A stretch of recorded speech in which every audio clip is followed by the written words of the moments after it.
Heads up, my friends, we're going to be doing a lot of reading today because we are diving into what Nick Kypreos said about Montreal Canadiens forward Patrik Laine and whether or not he could get traded over to the Edmonton Oilers. Yes, it is true. We did just make a video yesterday talking about the idea of a Patrik Laine trade request and how Pierre Maguire went on to the Sick podcast and said that Laine probably should ask out of Montreal. Not because he doesn't like it here, but because it's just not a favorable situation for him anymore. But now, we're taking our sights over onto Real Kipper and the NHL trade board posted by Nick Kypreos on Sportsnet February 2nd. This will be linked in the description down below. Take a look at Real Kipper's Trade Board 3.0 and what Nick Kypreos writes about in regards to the Canadiens' Finn.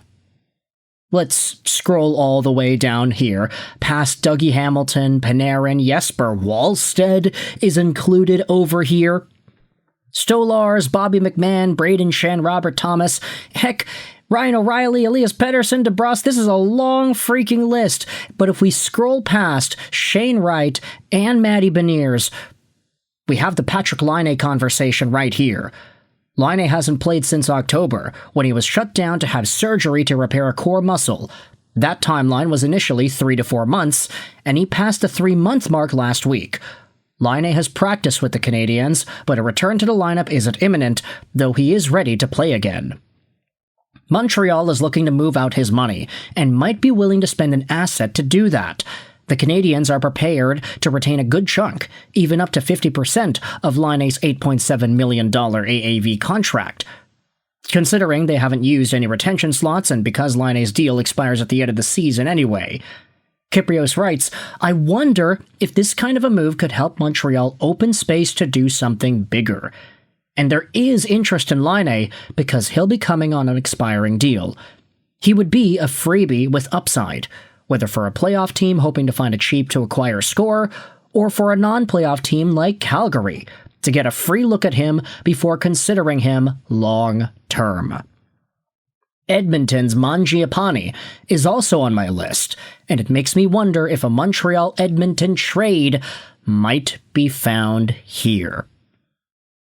Ladies and gentlemen, Nick Kypreos has just linked Patrik Laine to both the Edmonton Oilers and the Calgary Flames in a deal that would definitely shake up two of these franchises, whether it is Edmonton or Calgary. Not to mention the fact that Montreal would be dipping their toes into making these international trades, but no, that's technically not what that is. It is a inter-province trade, you could say. But Patrik Laine, as we have noted, has not been healthy for the Montreal Canadiens this season. Even though you can say he is healthy right now, he is just not good enough to go out there and dethrone any of the other Canadiens in the top 6, and heck, even in the bottom 6. Montreal's doing pretty well this season. They are competitive. They are in a very comfortable wildcard position. They have a pretty big lead on all these non-wildcard teams. So you don't want to mess with what's working, right? Especially for a Canadiens team that has gone out there and added a pretty significant amount of players as of late. Kirby Dach has come back from injury. You have Jake Evans back from injury. You have Philippe Deneau, who is a brand new center. And then you have some other guys that are in and out of the lineup, like Alexandre Texier, for example. He's not even here on this lineup right now. There are a number of guys that you can say will fill in spots for the Canadiens and their roster. Texier's day-to-day, but still, you could say Patrik Laine, if he's ready, he's technically in that similar boat as well. Long story short, who amongst this lineup is Patrik Laine legitimately good enough to replace at this stage of his career with only 5 games of experience on the season? There's not much going for Laine, and so if a team is going to want to take a swing on what he can do, Montreal might not be the team to say, hey, we feel comfortable doing that at this stage. This is why you talk about a team like Calgary, for example. This is a team that is near the bottom of the NHL, they're kind of looking for some guys, whether it is a brand new sniper to play alongside a Huberdeau, try something different out on their forward core. Laine could be an intriguing piece in that respect.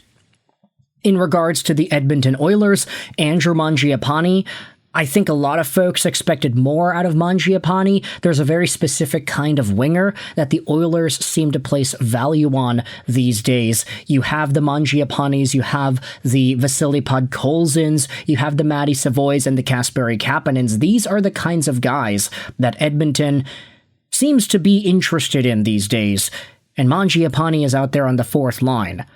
Now, I'm actually thinking as well, if Montreal can get Andrew Mangiapane, having this guy play alongside of a Brendan Gallagher or a Josh Anderson would honestly be a match made in heaven.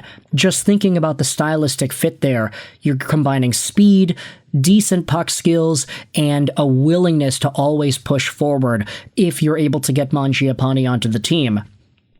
And heck, you don't even need to break up this veteran line that's going out there and doing some damage right now with Anderson, Deneau, and Gallagher. Not necessarily saying that Laine would, definitively be an Edmonton Oilers target, but I do think it is intriguing enough to bring up.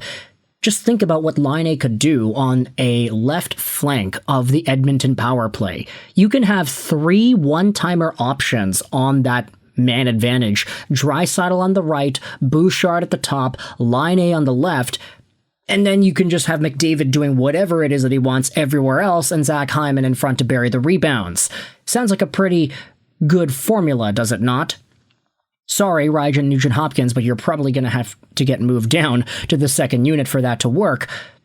But again, Patrik Laine is not really the most guaranteed NHL product at this moment in time for this particular season. So, do the Edmonton Oilers take the risk in trying to get this kind of a score onto their team when they themselves are also in this playoff hunt, this playoff mix? They want to make the finals a third year in a row. They want to win the gosh darn thing. They want to see Connor McDavid hoist Lord Stanley's Grail while he is on this absolute banger of a $12.5 million AAV deal. For Montreal's sake, I'm not even going to go out there and say it's got to be Laine for anybody super valuable. I just got to say it's Laine for anybody, period. Retain 50%. Add on a 4th or a 5th round pick or something. Give some extra value so that whichever team gets Laine feels like they're actually getting more than just a player that's been hurt all season. Give up the rights to this guy and hopefully allow him to prosper in a brand new organization. I honestly think that Edmonton would like Patrik Laine, especially if Laine displays that goal-scoring prowess that we know he has. I mean, we talked about this in the previous video, but Laine, after getting injured at the start of the 2024-25 season, he came back with a vengeance and scored all these goals, including a hat-trick in the opening few weeks of his NHL season. Laine's talented, he's just inconsistent, and at this point, you really have to start wondering whether or not his health is going to be an issue as well. If you're a team like Edmonton, you obviously don't want to get Laine on and have him just become a extra piece of cap casualty. You don't want this guy to come over and then all of a sudden, oh, he's injured again, and you've got $4-something million that's just chilling on your IR. Edmonton, they need to make sure that this guy's actually healthy before they commit to him. Calgary, I feel they'd be a little bit more lenient on whatever happens, because if they can find the spark and this guy can actually score the goals they need him to, maybe it's a reasonable bet no matter what. So, with all that in mind, let me know your thoughts in the comment section below. How do you feel about Nick Kypreos' assessment that Patrik Laine could be a Flame, Patrik Laine could be an Oiler? Does this make sense? Does a Mangiapane to Montreal move make sense? Let me know in the comments all your opinions. I hope you enjoyed this video. And bye.